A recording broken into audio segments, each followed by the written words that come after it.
Welcome in, ladies and gentlemen, to another edition of All Access AM. I am Billy Embody. Happy Thursday to you guys. Sorry we're a little late getting off the ground this morning. The streaming software wanted to test me on this Thursday a little bit. Could not get our stream to appear the right way. So took us a little extra fine tuning and kind of resetting everything. But ultimately, we are now here with you guys. So happy Thursday to you guys. Hope you guys are going to make it a great one as the weekend inches closer. NFL, obviously, divisional rounds going on here very, very shortly. Lots of football. And of course, the national championship on Monday. We will do more preview around that. On this edition of All Access AM, we'll be joined by Adam Lichtenstein, who covers the Canes down there in Miami. I do not envy him having to live in Miami for the traffic that I'm sure is building up around this game, but it is a fun time to be covering the Canes for him. So he will have a busy Monday night. We wanted to get him on the show, though. He was with us ahead of the Cotton Bowl when Miami took down Ohio State. He'll be returning on the show today. So excited about that. That'll be at 7:30 a.m. Central, 8:30 a.m. Eastern time for those of you out there. Looking forward to having Adam on. Always great insight with Adam. And look, we are presented on this Thursday, of course, by our friends at Horn Legend. I'm wearing a pullover right now, really comfortable, breathes well enough for me as somebody who runs a little hot. I get a little kind of leery of some of those options, in the pullover space, but these are heavy enough to make sure that I stay warm, but light enough where I don't absolutely cook all day in the pullover. So, with Miami being in the national championship, I will mention that Miami fans, you're going to want to jump on some of these new items that they have on Horn Legend. You can use code PONY, PONY, for free shipping on anything you get at Horn Legend. And make sure you click the drop down box that says you heard about it from On the Pony Express, which is All Access AM, the same family. So make sure you guys do that. Great selection here for you guys to look great. If you get the order in today and you rush ship it, which isn't free, you probably are going to get it in time for the national championship on Monday, I would imagine. So make sure you check out their full selection if you're a Miami fan. Of course, they have other great things as well. They've got jackets, which I've been touting lately. They've got the button-down collection as a whole. So make sure you're looking good, feeling good in 2026 with our friends at Horn Legend. Again, the jackets, don't sleep on them. If you're somewhere where it gets cold, check them out. hornlegend.com is where you can shop all of that. And they're continuing to expand around the college sports space. So use that code for free shipping to take care of your favorite college football fan here as we get really, really close to this national championship game. We'll talk about that really when we get with Adam Lichtenstein here in about 20 minutes now. Kind of have to move around the show a little bit in terms of my thoughts on things, but I do want to lead off for those early bird risers with us in the chat. Do you have Fortnite? Ian Frost. I do not have Fortnite. I've never played Fortnite. Ian, thanks for being in the chat. Why should I be on Fortnite? Should I be playing Fortnite and doing this show? Is that something that might appeal to the wider audience? I don't know, but I'm sure you'll let me know in the chat. Appreciate you being here bright and early with us. And we do have a lot to get to on the show. Portal news, of course, will always hit the transfer portal and ACC basketball. We had James Fletcher on the show Wednesday morning, had a great chat with him. It's one of our top videos right now on the site is that standalone interview with James Franklin, as well as more on the transfer portal. Kind of started separating out some videos in case you guys missed things. But we talked about that Wednesday night, and we were wondering, hey, do you think there's a chance? And of course, he said, there's always a chance, but we really didn't see, UNC and Duke going down. Well, Duke took care of business on the road at Cal Wednesday night, but in a wild Wednesday of ACC hoops, North Carolina did not. Stanford puts up 95 points, and they beat the Tar Heels 95-90. Not only that, Pitt beat Georgia Tech, which is an embarrassing home loss for Georgia Tech. The Yellow Jackets now sit at 1-4 in ACC play. That was kind of the game of have-nots last night. That was the low-level ACC matchup. And then SMU, Virginia Tech, two teams that have kind of been in and around the top 25. You get that type of dramatics in the final moments with Boopie Miller hitting a game-winning shot, 77-76. The Mustangs take it in Moody Coliseum. They stay unbeaten at home this season. Incredible performance down the stretch for SMU to take advantage of some sloppy play by Virginia Tech. BJ Edwards forces a steal in the final seconds to set up the Boopie Miller heroics from about 35 feet out. Funny enough, the court, the David B. Miller court, he took the shot right there in front of David Miller, one of the SMU billionaires who really got SMU into the ACC, and sure enough, drains it and sends SMU fans into an absolute frenzy. So you get that type of incredible drama as they close out that game against Virginia Tech. Virginia Tech now has lost multiple ACC contests in incredible fashion. Just no other way around it. It is play R6. From the second L in Miller. Pierce, what is R6? Waylon, you're in the chat as well now. What is that? Feel free to loop me in, guys. But you do have Boopie Miller, who continues to show, he's on an All-American track. 24 points. He had a rough night from the free throw line coming back from the flu. That kept him out against Duke, missing multiple free throws in that game. Just, wasn't able to knock those down. He normally is really, really good from the line. And so SMU as a team ends up shooting 70% from the free throw line. And that kind of ends up being that difference in a sense in the game. But he makes that three-pointer. Just an unbelievable play. I'll pull it for you guys here if you're watching on our YouTube channel. Make sure you're subscribed to All Access AM. It takes you nothing. It just allows us to continue to grow the channel. And we're so appreciative of you guys who have supported us and helped grow this thing. So here's the play for those of you who did not get a chance to see it on Wednesday night.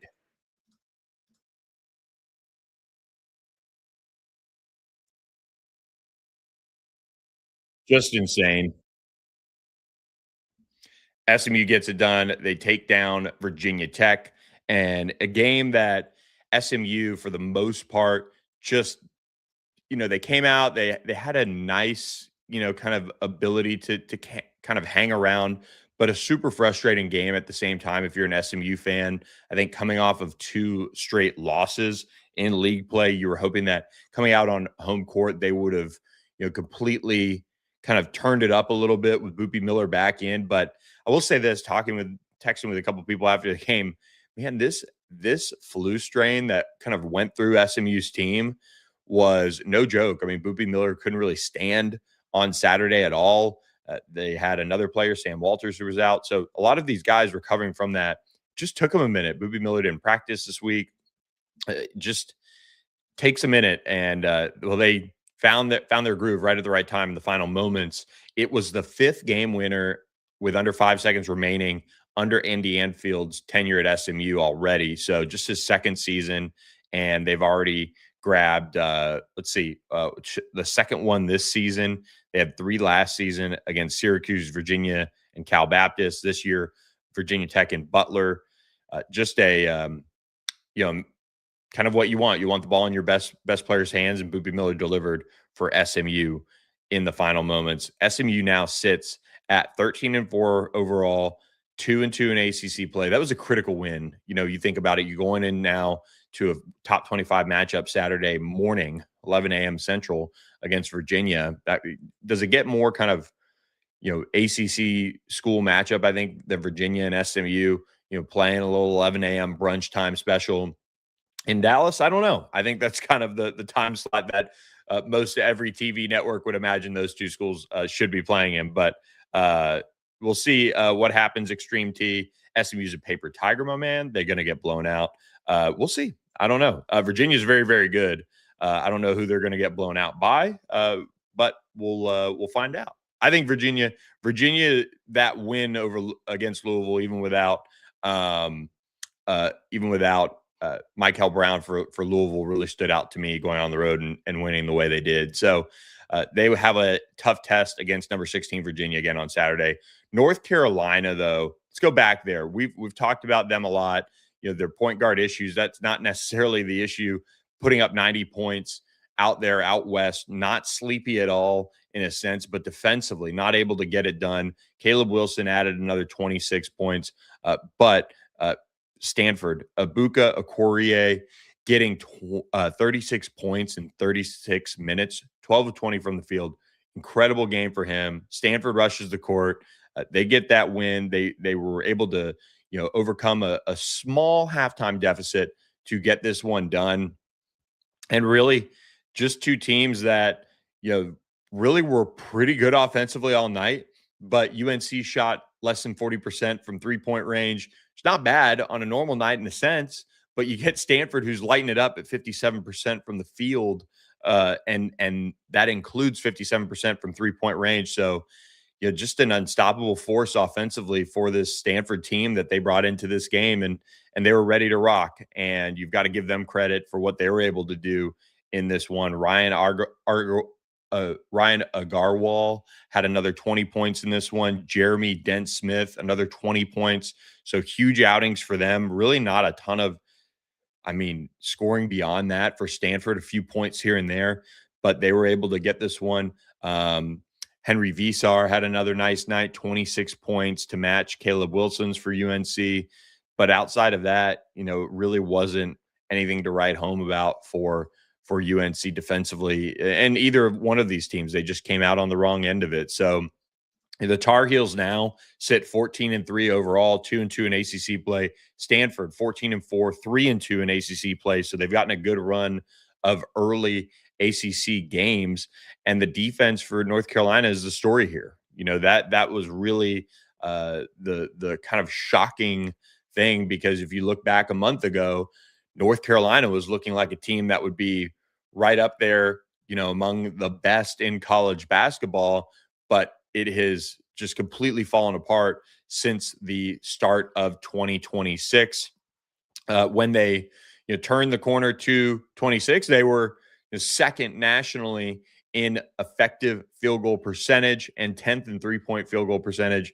Well, that really got ran over by the Stanford Cardinal just Wednesday night in another, kind of poor defensive showing by North Carolina. They now are 136 in 3-point defense. So kind of an unbelievable drop off since they've arrived now in conference play for this Tar Heel team. Hubert Davis has got to figure this out. They're still trending in the right way, as it stands for, the tournament, but a disappointing loss, not one that's going to kill you out west in terms of the net and things like that, because, Stanford has been some kind of a team that, you can't consider a pushover. You can't consider them just a doormat in general when you look at how they have fared in the league so far since arriving. And they've kind of been one of the cool storylines in a sense for this league, I think, just with some of the fun talent that they've had on that roster. But, this is not what Carolina, signed up for going out west. They now flip over to the other side of this Cal-Stanford rivalry and face off against Cal, who, should be motivated. Cal going up against Duke, not an embarrassing result by any means, but a game where you just saw Duke widen the gap against Cal, winning 71-56. Duke improves to 16-1, 5-0 in league play, 13-5 for Cal, but now just 1-4 in league play. So I think we're seeing Cal kind of show what they are as a team. They were kind of a fun story in a sense. They had a win over UCLA in non-conference, but then you've now gotten into league play, and they've started off with a tough slate. They really have. Louisville beat Notre Dame, Virginia Tech, Duke, all losses now. So they face a pretty good gauntlet when they jumped into this league play. And you're kind of seeing that. So maybe they can get on track against North Carolina. North Carolina is going to want to bring it on Saturday when they face off against Cal. But not a game that you really have to hang your head if you're a Cal Golden Bear. But Duke continues to get what they needed from guys like Cam Boozer, 21 points for him. Isaiah Evans added 17 in that game to really set the pace for Duke as a whole. A really good defensive effort from Duke, holding Cal to 56 points. They did not have a single scorer over 14 points on the night for Cal. Lee Dort led the way for them with 14. Justin Pippen had 10. John Camden had 11. Just kind of a very pedestrian night for them. 37% from the field, 22% from three-point range, which is exactly what Duke shot from three-point range, which is always funny when numbers line up that way. But Duke just a little bit more efficient after that long trip at 45% from the floor. So, not a game that I'm sure Duke is thrilled with offensively either, putting up 71 points, but they were able to get what they needed, and they shot a ton of threes, and they just weren't falling as much after that long trip out west. So they get the win 71-56. Again, they'll flip over to the Stanford side, which is going to be riding that high, and we'll see how that goes on Saturday. If Stanford can find a way to knock off Duke, that would be quite the story. So kind of our run of ACC basketball here to kick off the show. I don't even want to talk about Pitt, Georgia Tech. The only thing I would say now is that Georgia Tech program has a bit of a problem right now. They are starting to trend in the wrong direction under Damon Stoudemire. It is just kind of one of those home losses that embarrasses the program. And I think this is maybe an inflection point on the program and the direction that they're headed there, because Pitt, jumped out to a 10-2 lead early and, went in, 27-15 at the under 8. I mean, it was really not close. 45-26 at the half. And that really just set the pace for the rest of the game. And, that was the story. So Brandon Cummings scored 23 points off the bench for Pitt. Barry Dunning Jr. had 17 and 17, which is an incredible stat line there. But just not enough from Tech, as they shot 40% from the field as a team and had 15 turnovers. Not good over there in Atlanta on the basketball side of things. We know the football is going to continue to be, I think, at a pretty high level under Brent Key, but the basketball program right now is something that Ryan Alpert and company over there probably taking a really hard look at, as things are trending in a poor direction, I would say. I think that's safe to say. Philip in the chat: I fell asleep when Virginia Tech was up 4 with 12 seconds left. I awoke to see the Mustangs buy one for the win. Boopy gets his best medicine with that amazing buzzer beater. It was pretty amazing. I will say this: we had one subscriber on the ponyexpress.com chime in that he left the game with 12 seconds left. And another one said, I was out of there with 30 seconds left. So some people, you're trying to beat that extra traffic, and you get what you get sometimes doing that. And with the ACC and college basketball, never say never. So certainly not something to do, I think, in that final minute. Never leave a game that's even remotely close under a minute. I was kind of, waiting, kind of watching that game unfold. And when BJ Edwards stole that ball, I was kind of like, man, are we about to have a, Havlicek stole the ball moment here in Moody Coliseum? Not necessarily in that way, but SMU got a kind of an improbable win with Boopy making that shot. So never leave games early. Don't beat that traffic. You could say that you were there and you saw the players react to the loss or whatever, and you could sit there and complain about how you didn't like their body language and talk about it with your friends if that's what you want to see at the end of the game. So you save that extra 30 seconds. Instead, you missed an incredible game, an incredible finish. Saturday slate for ACC hoops. We'll run through it really quick here. We do have Adam Lichtenstein about to join us. So keeping that in mind, he's going to be joining us just really, really shortly here in just a second. Again, Virginia at SMU, 11 a.m. Central on ESPN2. Notre Dame at Virginia Tech. They're back home now, 11 a.m. on ACC Network. Georgia Tech at NC State at 11 a.m. on the CW. 3 ACC games in one window there. Really, really nice stuff. Syracuse at Boston College, which continues to struggle. Boston College is in tough shape. You have that going on ACC Network at 1. Miami at Clemson in a really intriguing matchup. I think at least 1:15 on the CW. By the way, how about the CW? Putting a little 15-minute grace period in that time slot. We need more of that. It gives the studio a little time to break down maybe what happened. These college basketball games are running so late. These time starts are stupid. It should be every 2.5 hours, really, if we're thinking clearly here as TV execs. North Carolina at Cal. We mentioned that earlier. 3 o'clock on ACC Network. Then Duke right after that takes on Stanford at 5. Again, who knows if we'll see the start of that Duke game on time. Wake Forest at Florida State, 5 p.m. on ESPN2. Number 20, Louisville at Pitt, 7 p.m. on ESPN2. Louisville looking to bounce back after their loss to Virginia this week.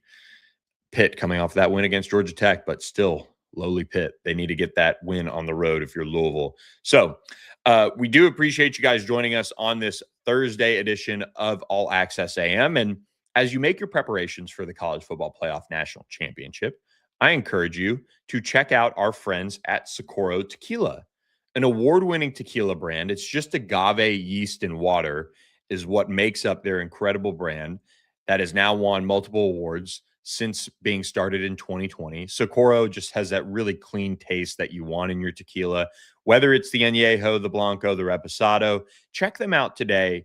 If you get on their website, socorrotequila.com, or click the link in our episode description, you can get free shipping on 3 bottles when you go to the website and order directly. So you don't have to go to the store. You don't have to find them. You can just order them. And when you order their entire family there, the Añejo, the Blanco, the Reposado, you can get free shipping. It's like you didn't even have to go to the store. You didn't have to do anything. So make sure you check out our friends at Socorro. Just an incredible brand of tequila. I made my wife a margarita the other night, and we tried a little. We like playing around with the lemon, the lime juice, the orange juice, kind of the liqueurs involved as well with that to create kind of this perfect margarita. We're really fine tuning it. We think we're really close in that regard, and we do that with our friends at Socorro. So appreciate them for supporting All Access AM and everything we do. All right, Adam Lichtenstein about to join us here momentarily. A couple thoughts on Miami, Indiana, as we await Adam here to kind of set the table. Indiana is, of course, a massive test for Miami's national championship hopes right now, right? It's the only thing standing in the way of the Hurricanes capturing a national championship.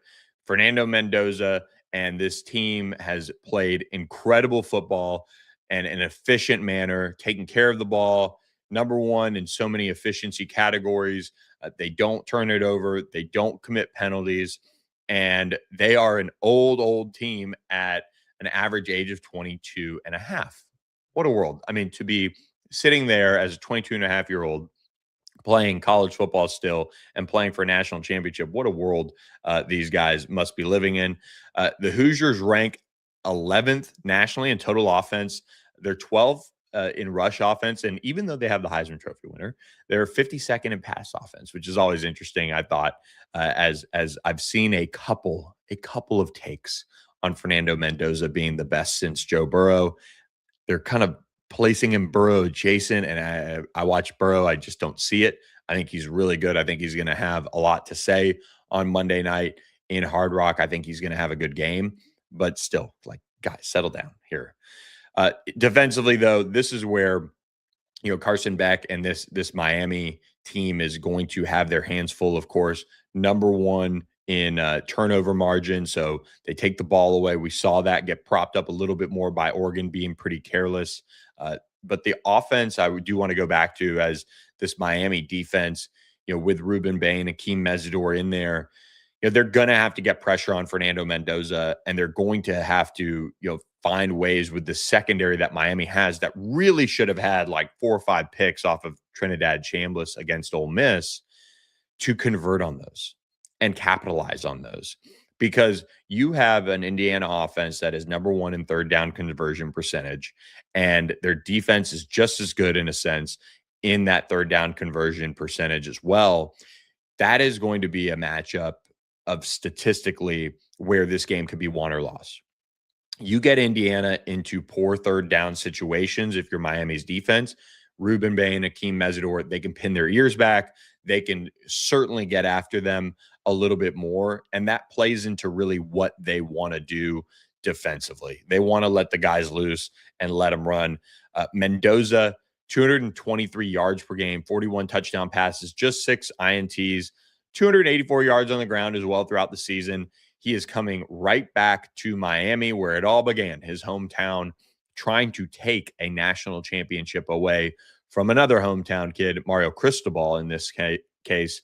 And here's what Mendoza said, and he is at this point robotic in a sense. He's almost like this new age of a robot where you're just like, this guy can't be real, can he? But he sure is. And he's been developed in the lab through many years. But this is for him, playing in his hometown, probably a lot, internally in a sense. And he has to focus on what he's been coached to do, the process of this Kirk Cignetti team that they want to embrace and they want to see through to the finish, as one of the great stories in college football that I can recall in recent history.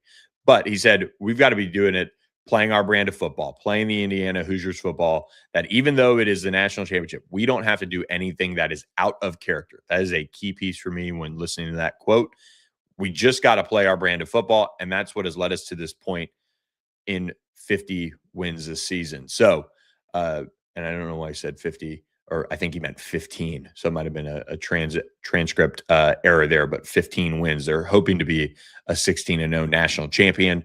Miami trying to have something to say about that. Miami did get some experience against Cal, against Mendoza when he was at Cal in 2024 as well. He did, have a 11 of 22 day, 285 yards, 2 touchdowns, and interception. He added 20 yards on the ground as well. That was a very different Miami defense, but the Canes won 39-38 in dramatic fashion. This is a very different Miami defense. This is a very different team that Fernando Mendoza comes into the game with. And now as you sit here and you look behind this group that he's playing behind, 22 sacks in 15 games. They've got a 3-year starter at left tackle with Carter Smith, who's, a first-team all-conference guy. And Pat Coogan, 37-game starter at Notre Dame, came over at center and was third-team all-conference in the Big Ten this year. They do have a 2-year starter at right guard and Bray Lynch. It is a really veteran group at the left guard and right tackle spots as well, with 2-year starters. So really, really just old group up front. And I think Miami and our guys at Kane Sport do a great job of covering this as well. You have a group that is going to go up against the best offensive line that it's faced all year, you could argue. And, maybe Ohio State, but we've seen what Indiana was able to do against Ohio State in the Big Ten championship. You've got to give that slight edge there to Indiana because they've got that head-to-head in a sense. You do have a offense that averages 461 yards per game, pretty balanced, 218 rushing, 260 through the air, and 218 yards rushing, but yes, still pretty balanced as a whole. And the Miami defense is able to, give up about 260 yards a game. They're really good at defending the run. So you look at what they have to face. I think the Indiana offensive line is something that really stands out to me, though, when evaluating this Indiana team, which watched a little bit of, but obviously with us being an ACC pod, we've certainly watched a lot more of the Miami Hurricanes throughout the year, but just really impressed with, the way Indiana takes every single piece of the puzzle and has worked it into their system and their processes, and everybody buys in. And when you have an offensive line that has played so much college football, this is what it looks like. It looks like 22 sacks given up in 15 games. It looks like Fernando Mendoza having all day to throw against Oregon, which really kind of shocked me. I think you've got to give them so much credit for how they were able to give Fernando Mendoza the time to make those, you know, plays. Because even though Oregon, had self-inflicted wounds all over the place in the Peach Bowl, Indiana and Fernando Mendoza were operating at such a clip that you couldn't have stopped them in a sense. And of course, Charlie Becker has really come on at the wide receiver position and had a 36-yard touchdown catch in the game against Ole Miss as well. They've got a lot of weapons that are playing some of their best ball as well. And Miami's also going to keep an eye on Riley Nowakowski, big tight end for Indiana, third team, all Big Ten, 30 catches, 370 yards. Tight ends in national championship games where the margin is so slim, they're always guys that I think are kind of these wild card X factor types that end up making critical plays at critical moments for their team. And that kind of helps lift them to those national championship hopes and dreams in the end. Two really standout running backs, Roman Hemby, honorable mention, all Big Ten, and Kalon Black had 961 yards on the ground, just short of Roman Hemby's 1,060 yards on the ground. So nearly 2,000 yards of offense for this run game or over 2,000 yards of offense for this Indiana run game. And, Miami's going to have to contend with that. It's going to start up front. And look, to get more of a glimpse at what Miami is dealing with this Indiana team, we bring on Adam Lichtenstein, covering the Canes here. Really excited to have Adam back on. Adam, good morning, sir. How are you? Good morning. Doing well. I got my coffee, so I'm all good. Yes, I love to hear it. It is quite the task to cover a national championship game because there's only so much time, between the semifinal and the national championship. And for you, so much to do. How has your week been? Everything going to plan for you guys over there? Yeah, actually, a little peek behind the curtain. This week's actually very, very slow. There's not much media availability this week. Between Mario Cristobal and Curt Cignetti's Monday press conferences, and the team's arrivals. I say arrivals in air quotes because Miami is going from Coral Gables to the other side of Miami. But between Monday and the team's arrivals on Friday, there's really not much going on. It's just a lot of talking. And I'm thankful that it's Thursday and we're almost done with listening to, no offense, all of us talk and can finally start hearing from the players and coaches again. And it is teeing up for a great Monday night there right at Hard Rock. It's got to be really nice to not have to travel after the season. But let's get into the game a little bit. Carson Beck, Fernando Mendoza, kind of the complete opposites personality wise. What is that chess match, as far as what you've seen, kind of evaluating it going to look like come Monday night? Yeah, it seems almost like opposite game plans. I think Indiana's a great all-around team, a great all-around offense, no doubt, but they're going to lean on Fernando Mendoza because he's been so good, because he's the Heisman winner, because he's so accurate. The craziest stat that he has, more touchdown passes in the playoffs than he has in completions, which is just nuts. They're gonna rely on him. Meanwhile, the Hurricanes game plan, if everything goes perfectly, Carson Beck doesn't really have to do a ton. In Miami's ideal world, they're going to run the ball 25, 30 times. Mark Fletcher's going to get 150 rushing yards and a couple touchdowns, and they're going to rely on their running game and their defense to win. And Carson Beck might throw 15, 20 times, ideally. Now, I don't think we're going to live in an ideal world for Miami, but I think it's like an opposite game plans. Like, not that Carson Beck has been bad, but for 2 of the 3 playoff games they've played in, he's not been the primary focus of their offense. And I'm glad you brought up, Carson Beck having to, maybe be a little bit better than he has, or just not being that primary focus. Even you look at a guy like D'Angelo Pons, who, comes up with a huge play right off the bat against Oregon. That's really, I think, what Miami is going to have to weather is that early, mistake, coming out too jacked up to play in your home field. I don't know how much Mario Cristobal will let us behind the curtain or, in the media with how he, goes about things. But is that something that they are guarding against? Is the overhype, the everybody's back in Miami watching us try to win this national championship. You don't want to come out feeling the pressure of playing a home game in a sense. For sure. And like they'll tell us over the next few days that it doesn't matter. They're treating it like any other game. Go 1-0 every week. All the cliches, but it's hard to imagine that it wouldn't feel like there wouldn't be extra juice because you're playing at home. Might be a little different because you're wearing road uniforms and coming out of the road locker room and stuff. But it's hard to imagine a reality where it doesn't factor into people's brains at all. Whether that gives them extra juice and gets them fired up and they play better, or it makes them more nervous, like won't know that until Monday. But yeah, like you said, they definitely have to weather the early excitement boost or curse or whatever you want to call it. And I think both teams are gonna have to deal with that though, because like I mean, Fernando Mendoza, it's a homecoming for him, being from Miami. Both of these teams are playing in national title games for the first time. For Miami, in Miami's case, in 25 years almost, in Indiana's case, first time ever. So like none of these players have this experience on this stage. So it's going to be, I think it's going to be nerves and excitement for everyone. That storyline, what do you remember about Fernando Mendoza? And it's kind of been talked about now, with the transfer portal and, how it just didn't come together at an earlier point in his career, when he entered the portal. Yeah, I didn't cover him much in person because my newspaper's based in Fort Lauderdale, so we don't cover a lot of the Miami schools a ton.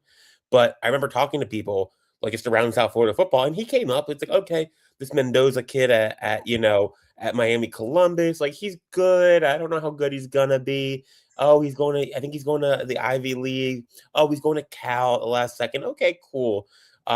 Good for him. Like, I remember people saying like, he's got a great family, like, great kid, kind of the things that you hear from like local sports writers, myself included, about when they talk about kids they cover, like, good kid, good player, don't expect like, it wasn't Jeremiah Smith, like obviously, like I was talking Jeremiah Smith, and like everyone knew from the time he was like a sophomore in high school, if not earlier, that he was going to be a Pro Bowl, potential Pro Bowler one day. And then you see Mendoza do well at Cal, and it's like, oh, good for him. Like it's good that he's doing well. Like good for him. And like I saw him play last year when he was at Cal against Miami, and like he was good. Like he had a good game. Would I have said he's going to be a Heisman in a year? Probably not. So he's the evolution of him from overlooked high schooler to solid college quarterback at Cal. On the outskirts of the ACC. To Heisman winner for a national title potentially winning team is like Cinderella doesn't even begin to cover it. It's like Cinderella plus like I don't know, Snow White, and add a couple other fairy tales in there. What does Miami have to do to get after this? I think more so Indiana offensive line, kind of reset the line of scrimmage a little bit. Keem Mesidor, Mario Cristobal said he's good to go. It seems like, because that injury did not look good when it happened in the against Ole Miss, and now you have Ruben Bain, you have Akeem Mesidor, Ahmad Milton got banged up early. Are they going to be able to move that line of scrimmage against what is a really veteran and experienced Indiana offensive line? They definitely need to. I think they will. I'm not guaranteeing anything because my prediction is like a 1-point game. Like I have no idea what's going to happen in this game, but they definitely have to. Mendoza's very, very good under pressure, but he is, like every other quarterback, significantly worse when he's under pressure. So they need to get after him. And something that was interesting to me when I was looking it up the other day when I was trying to figure out who to pick is, so you look at the quarterbacks Miami's played in the playoffs. Julian Sayin and Marcel Reed hold on to the ball for roughly like 3 seconds on average, like for both of them. And Miami sacked them a combined 12 times. Trinidad Chambliss gets the ball out much faster. He gets it out in an average of like 2.4 seconds, give or take, like, which doesn't sound like a lot, but like when you have a Ruben Bain and Akeem Mesidor coming after you, that's a lot of time. He got the ball out much faster, and Miami only sacked him 1 time. Fernando Mendoza is right smack dab in the middle of Chambliss and Sayin and Reed. Gets the ball out slower than Chambliss, but faster than Reed and Sayin. So the question is that enough time for Ruben Bain and Akeem Mesidor to get to him? I think it's possible. Indiana has a, All-American left tackle in Carter Smith, who I think has allowed 1 sack all season, which is, obviously a huge asset to have at left tackle. But Miami faced a similar offensive line against A&M, where Trey Zune, their left tackle, is also, an All-American, also, allowed, I think, only one sack going into the game against Miami. And Miami was still able to get pressure in that game. I think, I've heard, I don't know a ton about like every individual person on Indiana's offensive line, but I do know Carter Smith's obviously the strength, and then it's not as strong across the board. Still good, but not like as good. And when you have the number one pass rushing team in the country with the most sacks, the highest pass rushing grade from PFF, they're going to bring exotic pressures. They're going to bring defensive back blitzes. Like Keontae Scott always has an eye on the quarterback. Like they have to get pressure, and I think they will. You mentioned that is incredible research, and I'm so glad you mentioned that, because it did seem like Trinidad Chambliss was almost at times able to almost taunt the Miami defensive backs who would, bring that blitz. I know there was, I think, one where, Keontae Scott came and just didn't get to him, and Trinidad Chambliss took the hit, made a play, and kind of let him know a little bit about it. And when you factor in those defensive ends, being able to pass rush the way they do, that is going to be, really probably where the game is won or lost. And if they can set up Indiana in, situations where they're behind the chains, that gets them off of their, game plan completely, because they're very much a team that, thrives on the efficiency of their offense and converting third downs and picking up what they need to just keep the drives rolling. Yeah, exactly. And like, hey, Indiana's game plan, like same as Miami's kind of, is just get those chunk plays, like get those, 5, 6 yard plays, make it 2nd and 5, 2nd and 4. And then, if you go and get a first down on 2nd down, a 3rd and 2, Miami plays the same way. If you can get them and force them into 3rd and 9s, 3rd and 10s, 3rd and 11s, whatever, the long 3rd down plays, if they convert, tip of the hat, good job. But that's where Miami thrives. They thrive when they can pin their ears back and rush. So if, you can get either team really in these 3rd and long situations, your chances of getting the offense off the field is obviously much, much higher. And that's basic football. It's obvious, but like it's going to be so important in this game, making sure for both defenses that they keep those offenses behind the chains. Carson Beck facing this Indiana defense that is, really, really kind of a tight-knit group. I thought the thing that stood out that I didn't realize watching that Oregon broadcast, and they mentioned it right off the bat, the opening play, they play like 14 guys. They don't have a deep rotation, but they all play extremely hard. They have versatility. They do all of the things that they're asked of defensively to make this happen. What does Carson Beck have to do to, maybe be a little bit more of a playmaker that I thought he did at the end of that Ole Miss game, and, the heroics that he showed, but kind of pick up where he left off in a sense in that regard? Run the ball, apparently. Take the ball and run, apparently. Yeah. Vanilla Vic. Dual threat quarterback over there. But yeah, no, I mean, like, obviously Indiana has a phenomenal defense. Like, I was looking at like their PFF grades and their stats and stuff, and it's like every guy, like every position is, you would think it's like Ohio State. Like Ohio State was kind of reminded me of Ohio State, where it's like every position they've got dudes, defensive line, linebacker, DB, like they're good all over the place. So, Beck obviously has to continue what he's done for really the last couple months and be very careful with the ball. And he has been over the past 7 games. So since the SMU game, he's only thrown 2 interceptions. One of them was against Ole Miss, where the ball just was tipped. Like it got tipped at the line and fell to a defender. And like only so much of the blame is on him for that. But he has to be very careful with the ball. He's going to have to fit the ball into tight windows probably, which he has shown that he can do. He's going to have to convert on 3rd downs, which he's been doing all throughout the playoffs. Kind of just keep doing what he's doing. He's not put up like insane numbers. He hasn't put up Fernando Mendoza numbers, but he's been consistently good when they need him. And I think they're going to, kind of stick with what works. And it's all going to come down to how much they can do in the running game.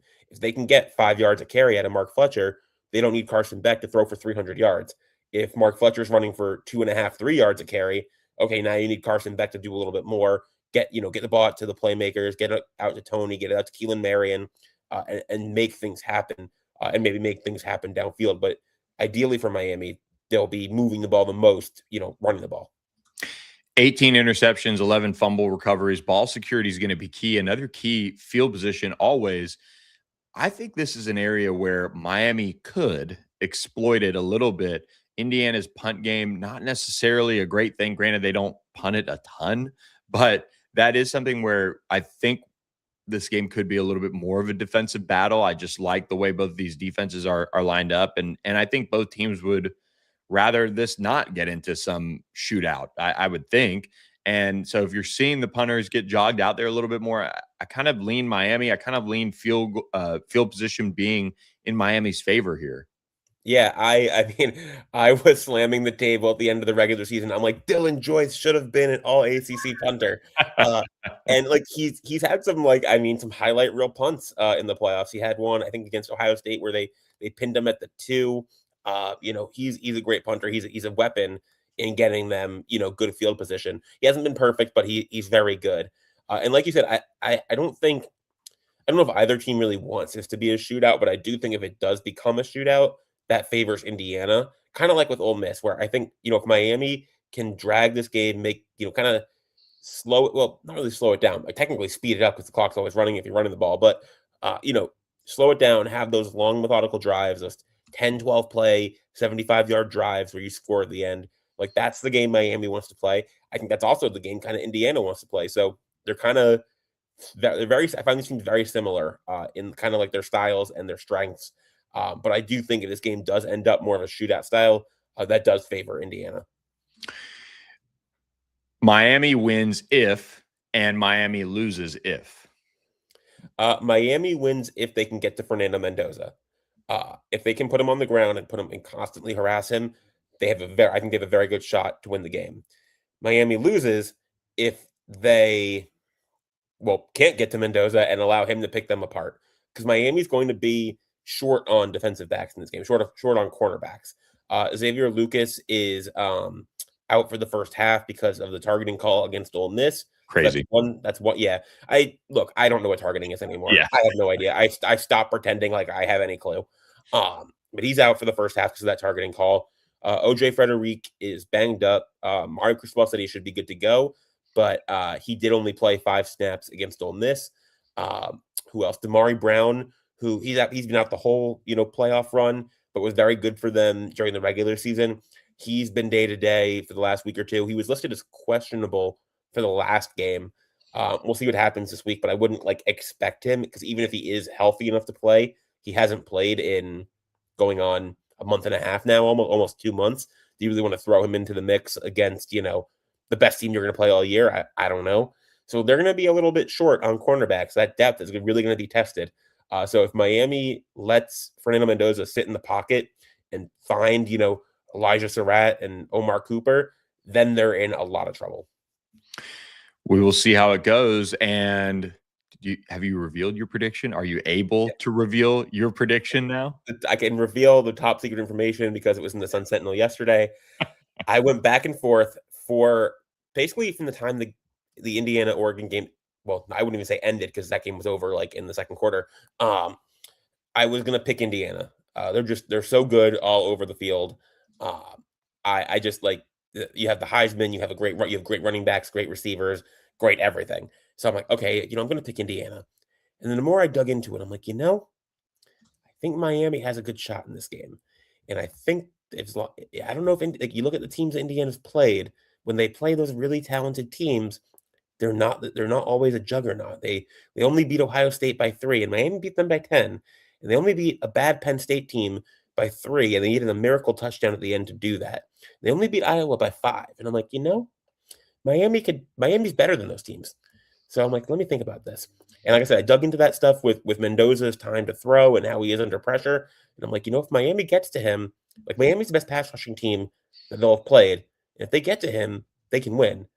So I picked Miami 21-20. Okay. We have it here first. We have it here first from Adam Lichtenstein. We appreciate all the time previewing this game. Enjoy it, man. These things are just awesome to be a part of, and very happy for you to bounce back from where you guys were as a beat following that SMU game, and now get to be here. I just think back I think back to Middle Tennessee State 4 years ago, where Miami lost, and like not in a fluky way, to Middle Tennessee State at home, and the fans losing their minds. I think back to the Georgia Tech game 3 years ago, where I was looking around the press box like, am I the dumb one here? Like, am I the one who can't do math? Which is entirely possible. And I think back to those games, and they've come a long way. And it is really cool. And like, Indiana deserves all the attention, all the props. Like, this is the team that was the losingest team in college football forever. And the fact that they've turned things around in 2 years is insane. They deserve all the props. But it is kind of Miami getting kind of lost in the shuffle, because they are a great story in their own right as well. Well, that's why you stick with head coaches sometimes. You know, I don't know if it would have been easy to get rid of Mario Cristobal after some of those moments, but it in today's day and age of college football, sticking by their guy has paid off in a huge way, and Miami is back, as Mario Cristobal doesn't like to hear, but it's true. They are back. Yeah, for sure. They're definitely back to being relevant. That's for sure. Yep. There he goes. Adam Lichtenstein. Thanks so much, man. We will, I'm sure, be chatting with you after the national championship at some point. Enjoy it. For sure. Sounds good. Thanks for having me. Yep. There he goes. Adam Lichtenstein, joining us on All Access AM. Thanks so much for his time joining us. Big time opportunity for Miami to do something really special in their home stadium. We are going to have a show Monday morning, of course. I am going to reveal my prediction Monday on the show. I'm still wrestling with it. I don't want to sit here and think that I'm just automatically going to pick Miami. I am leaning there right now, but I want to just kind of think this over a little bit longer before I reveal my official prediction for this national championship game, because look, there's a lot to like about what Indiana has done and their dominant run. I mean, this is a team that is really shown just how well they're built. And, you know, at the same time, Miami has just tons and tons of talent, and things have certainly come together in the right way for them as well. So lots to talk about there. Do want to remind you guys about our friend Doyle Glass. His best-selling books on the Vietnam War are something that you guys should pick up, whether it be on Amazon, whether it be on Barnes and Noble. They have firsthand accounts of the Vietnam War from American heroes, whether it's Lions of Medina or Swift Sword. Make sure you pick up one of his books today. They are just incredible. And soon enough, he will be coming out with a World War II book as well. And here's one of the reviews on Lions of Medina, which, you know, I am reading right now, but quote, captures the chaos and ferocity of infantry combat and shows that little has changed from the past at Thermopylae to the jungles of Vietnam and the streets of Iraq. That's from Nathaniel Fick, a New York Times best-selling author, one bullet away. So Doyle Glass is a great gift for birthdays, for Christmas, for Father's Day. Make sure you hook up the history buff in your life with a book from Doyle Glass. So you can check that out in the podcast episode description as well, and click the link and go shop his books that he's got out there. Let's get to the transfer portal, ACC football. But before we do that, we do have some news and notes on the transfer portal for basketball to pass along for you guys. The NCAA D1 cabinet adopts the new windows for men's and women's hoops. Wednesday's announcement did reveal those dates that they'll open and close. The women's basketball portal window opens April 6th and runs through April 20th. Men's basketball opens April 7th and runs through April 21st. The portal window will now open for 15 days after their respective national championships, and that'll take place this year. When a coaching change occurs, a 15-day window will open 5 days after a new coach is hired or publicly announced. If a coach is not announced within 30 days of the current coach's departure, and if the 31st day is after the national championship game, wow, word salad, a 15-day window will then open. So keep that in mind for your planning and covering or following your team's men's and women's basketball transfer portal window. So lots to get to on the football side of things. Georgia Tech gets a huge addition in the transfer portal with Justice Haynes committing to the Yellow Jackets. Haynes transferred to Michigan from Alabama before the 2025 season after spending 2 years in Tuscaloosa. He very, very got close to finishing as the Wolverines' leading rusher in 2025. 857 yards, 10 touchdowns on 121 carries, 7.1 yards per carry. Huge piece for Brent Key and the Georgia Tech Yellow Jackets to get him to his hometown, really, in a sense, getting him back to the state of Georgia and being able to play in front of so many families and family and friends. Going to be really special for the first time. Justin Haynes gets in action for the Yellow Jackets with him returning to the Peach State. He's going to be one of the biggest names in the ACC at the running back position for the 2026 season.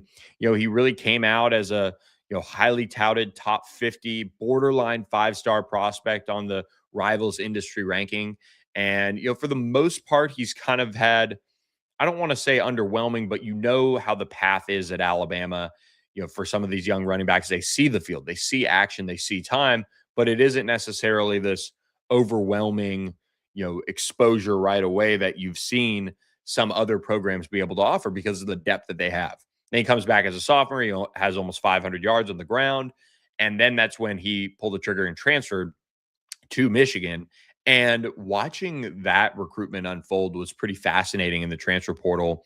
He was a big money running back. I'm sure this is a Georgia Tech team that is spending big in this regard, but it's just fascinating to watch this play out, and now him get back to his home state and now gets to join up with this transfer portal class that they've assembled. So a really big pickup for Georgia Tech in the transfer portal. They did also add a new tight end to their roster in Yale tight end Spencer Mermans as well.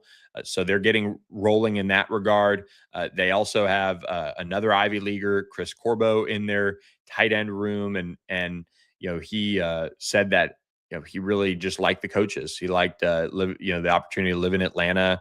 And this is a big pickup for Georgia Tech to kind of establish their offensive identity that they want to have, but did get him into the boat with 2 years of eligibility remaining.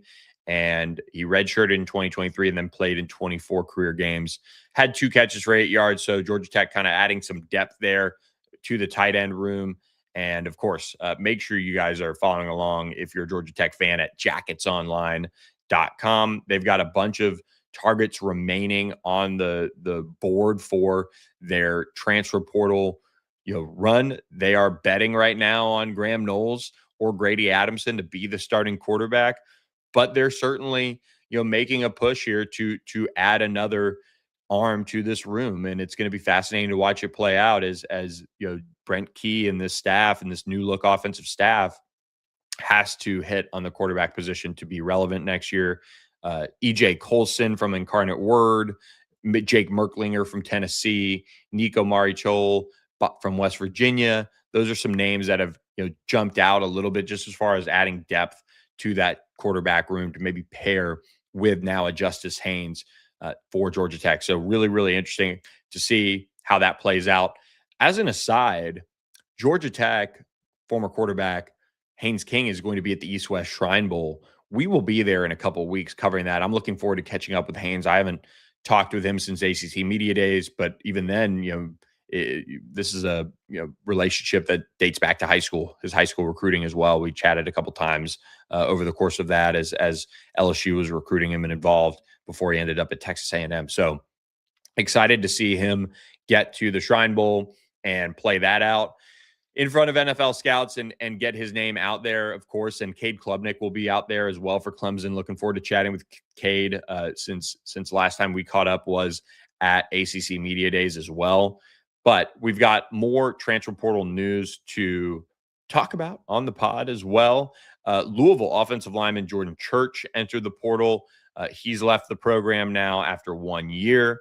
He is looking for his third schools in as many years after he started out his career at FAU, spent 2 seasons there. So he is looking to get a bigger role, I would say. He was able to get into the game against Bowling Green, I should say, and made his mark there for the Cardinals, but he is on the move now after just one season. You do have some big names continuing to add to that Virginia Tech roster. James Franklin and Virginia Tech, adding former Penn State cornerback Kenny Woosley into the mix. He spent 2 years with Penn State, now finished the 2025 season with 10 tackles, tackle for loss, 1 PBU in 13 games, and now gets to come into this Virginia Tech program and make an impact right away, I think, for 3 years. Member of the 2024 class, he redshirted that season, played a bunch this season for Penn State, at least getting into the games. Now he's got 3 years to play for James Franklin. This is a guy that James Franklin knows a lot about, and they add him into the mix now for this roster in 2025. But right after we got done recording, we kind of talked about this one. Ethan Grunkmeyer commits to Georgia Tech formally. He has announced that decision with 3 years of eligibility remaining. The Virginia Tech Hokies get their quarterback for the 2026 season. He took over for Drew Aller following his injury and now follows James Franklin to the ACC to be the quarterback for Virginia Tech. Big deal here. He started the final 7 games for the Nittany Lions this season. He threw for 1,339 yards, 8 touchdowns, 4 picks, completed 69% of his passes. So a really high-end quarterback here coming into this Virginia Tech program, and one that James Franklin and his staff can now build around.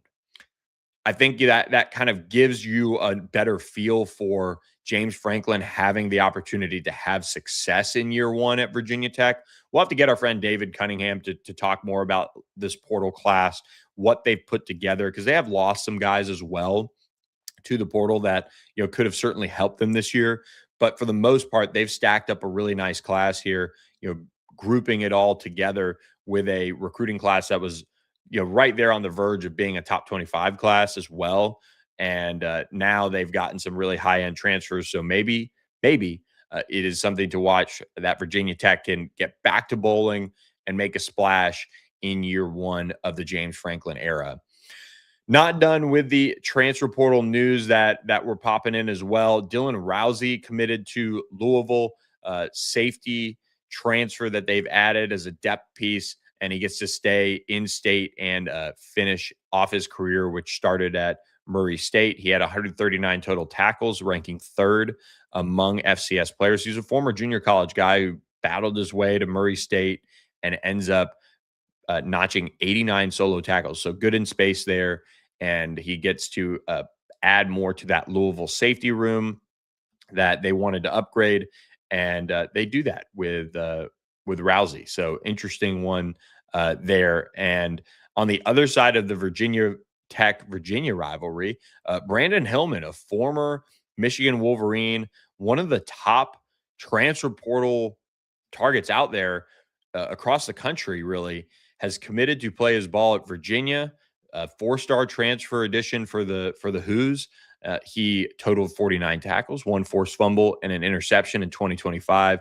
He's appeared in 32 games in his time at Michigan and was named an all Big Ten selection as well. He had 11 starts at safety for the Wolverines, and all of those came this past season. So a really physical safety that immediately becomes somebody that you've got to circle for some of those preseason all ACC watch lists as well, heading over to play for Virginia and be an impact player for them.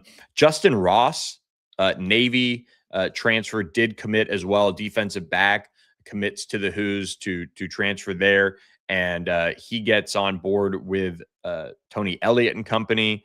Jacoby Henderson is another corner they added to that room, but Ross spent the last 2 seasons with Navy and had a huge year, 32 tackles, 1.5 tackles for loss, interception, 4 pass breakups. And he had 10 games under his belt as a true freshman in 2024. And he'll have 2 years of eligibility remaining. So nice pickup there for Virginia, getting just a very mature young man, somebody who spent time at the Naval Academy coming into that Virginia program. Cal also went on a bit of a run, adding multiple offensive linemen. Kali Tafai committed a transfer from Minnesota. he's jumped into the boat. He did play at Washington as well, and then spent the last season at Minnesota. He played in 3 games, no starts, so depth guy here. And this is somebody that they can kind of lean on to just be a depth guy for them. So they add him into the mix. They weren't done on the offensive line either. Ashton Rivera out of Kent State committed to Cal, and he has really jumped on board as a 6'2", 310 squatty interior offensive lineman who played 11 games and was a starter for Kent State this past season after arriving from FIU. So he jumps in to the boat as well. So Ron Rivera and Tosh Lapoy addressing the trenches for that Cal team. And finally, a couple other notes on Cal. They did add a Oregon transfer. Cooper Perry, wide receiver, has transferred from Oregon to Cal after his freshman season. He played 1 year with the Ducks and will have 3 years of eligibility remaining. He appeared in 12 games as a true freshman, so actually saw the field for the Ducks, but 10 catches, 25 yards, so not really any sort of explosiveness there. But he jumps in as a former 4-star receiver prospect out of Arizona, comes with Tosh Lapoy to Cal. You got to figure they're trying to surround Jaron Kiowasagapatelli with as much talent as they can, and they're doing that in the transfer portal with some of their additions. So fascinating to watch what else Cal has up their sleeve. Finally, BC did get an interior offensive line commitment from Christian Phillips, former Michigan State offensive lineman, jumps on board to play for Bill O'Brien and company. A 6'5", 340-pound offensive lineman. He's trimmed down a little bit now, but he has a connection with Kenyatta Watson, their new GM there, from his time, being a Peach State prospect, class of 2022 guy who took a red shirt in 2022 at Michigan State before playing in 11 games in 2023 and appeared in 6 games with 4 starts this past season before he was banged up with injury. So he gets around somebody familiar, gets to maybe finish out his college career the right way with the BC program. North Carolina DB Greg Smith did enter the portal as well. He spent 1 season with the Tar Heels after transferring in from Florida. He saw action in 5 games for the Gators in 2024. And this year, he played in all 12 games for Bill Belichick and company, 25 tackles and an interception. He's out of the state of Florida. I'll be interested to see where he ends up going, but somebody that can certainly help somebody out there, with his production just right off the bat and his age too. He's somebody who's doesn't jump out as a really old transfer portal prospect either. So something to keep an eye on there as Greg Smith enters the portal. So with that, guys, we're going to wrap up this edition of All Access AM. It is a fascinating world to follow the transfer portal. Money is out of control. And I want to leave you with a feel-good story, though, because it is just wild and kind of dark at times with the portal. Mark Fletcher's mother revealed she has traveled 17,000 miles following Miami this year. And I saw this at the Texas A&M game. They talked about her on the broadcast and how she drives to every game because she doesn't like flying. She has traveled 17,000 miles. It is crazy. The round trip, 6,200 miles from Fort Lauderdale to Cal in 2024. Well, they've upped it, of course, with what they're doing with all these trips to Glendale, to College Station, to Arlington. It is incredible. 250 total hours of driving following her son, Mark Fletcher. And this time, she doesn't have to go but about 30 minutes, I'm sure. She goes, quote, "It's good. It's a good 15 miles, baby." She can handle that. And that is something that Linda Fletcher, really, really cool, revealed on Joey Galloway and Kirk Herbstreit's podcast, or Mark Fletcher was talking about it. So really cool story for your Monday night national championship viewing. I'm sure she'll get some broadcast time, or I hope she does, because that mother's love is really, really special. And Miami's got something special brewing. We'll see if they can finish it off against Indiana on Monday night. We'll have a full preview and breakdown on the Hurricanes versus the Hoosiers on All Access AM on Monday. Please do me a favor as we wrap up the show. Google All Access AM YouTube, and then hit the subscribe button. That would help me out a ton. And check us out on Apple and Spotify. And if you are a Spotify listener, I like listening to my podcasts on Spotify. We now have the video on Spotify for you guys as well. So if you're a rewatcher, if you're listening to this later and you're normally on YouTube, but you prefer Spotify, you can listen or watch on Spotify now. So a huge ad there. We appreciate Spotify for hooking us up with that. And this channel's taken off. We've had a bunch of people subscribe to the channel. It is free to subscribe, costs you nothing, just helps us grow this channel and continue to build this brand, All Access AM. So appreciate all of you guys for tuning in on this Thursday, a little bit later start, but gets you through a little bit more of your workday, maybe wherever you are. We're live Monday, Wednesday, Thursday, 7 to 8 a.m. Central.